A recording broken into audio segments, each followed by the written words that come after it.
Good morning children, welcome to my class. Today we are going to start a new lesson, okay? This is lesson 9, has, have and had. Already I have taught you about this, has, have and had. So, has, have and had are verbs that show belonging. They show something belongs to you, so they show belonging, okay? And they are also helping verbs also. I told you before, they are helping verbs and they show belonging, okay? So first of all, today we are going to do this, actually this is a paragraph. We have to underline the verbs in the paragraph that show belonging. We are not doing any exercise and you are not going to do it in the copy also. First of all, this is just warm up, you can say. First we are going to do this passage or paragraph, then we will move on. Okay, so for all of you know that has, have and had are verbs that show belonging, that something belongs to you, right? So now just underline, I have all the children's books by Roald Dahl. Now here have, you underline have. Okay, I have, it is showing who is possessing, I have. Okay, the person is possessing, who is saying this, the speaker. So I have all the children's books by Roald Dahl. So underline have.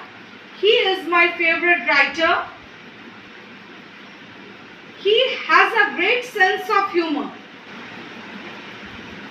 Okay, now please underline has. He has a great. Who has? So he has a great sense of humor. His stories have interesting characters and funny twists.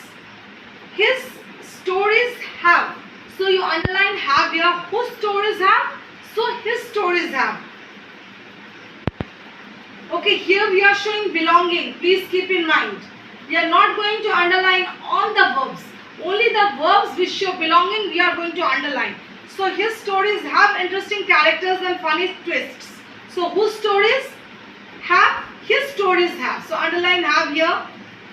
My copy of Charlie and the Great Glass Elevator has beautiful illustrations as well. So my copy of Charlie and the Great Glass Elevator.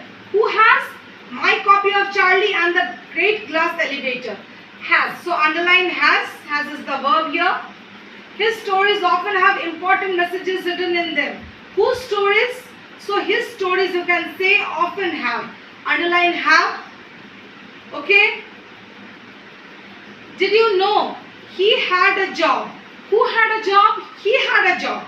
So underline had in the Air Force before he became a writer.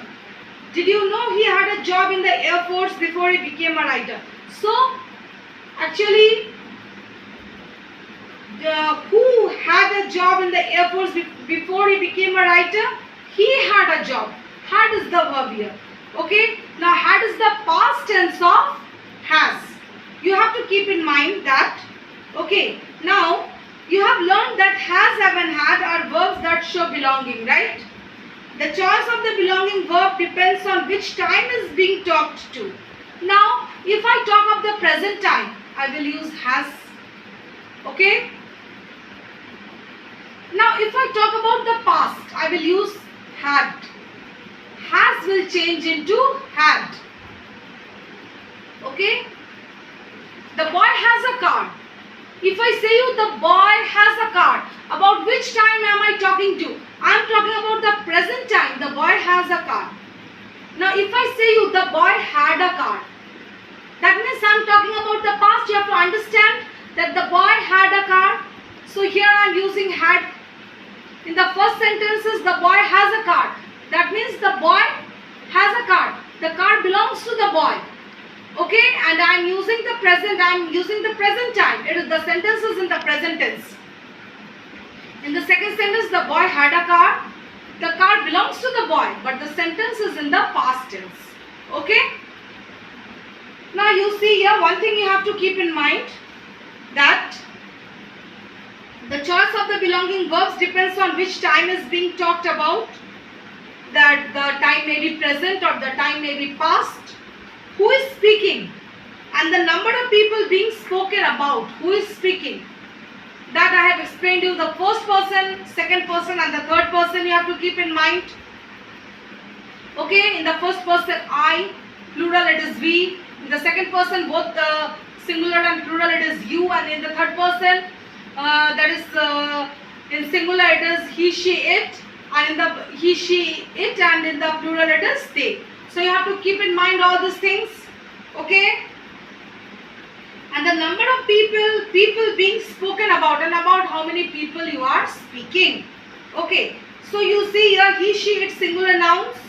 We have to use has in the present tense with he, she, it. In the present tense we are going to use has as singular nouns. Okay, and in the past we are going to use had. And with we, they, you. Okay, we, they, you, these are all plural nouns. You is singular also in the second person. Okay, but with you always we use have. You have a car, you have a doll. We never use has. You have to keep in mind that with you we always use have, whether it is in the singular or plural. Okay, so we, they, you, we always use have. Okay, and in the present tense we always use have, and in the past tense we always use had. Okay, you have to keep in mind this, children. Just go through this and underline the verbs in the paragraph that show belonging. This one you do in the book itself. Okay.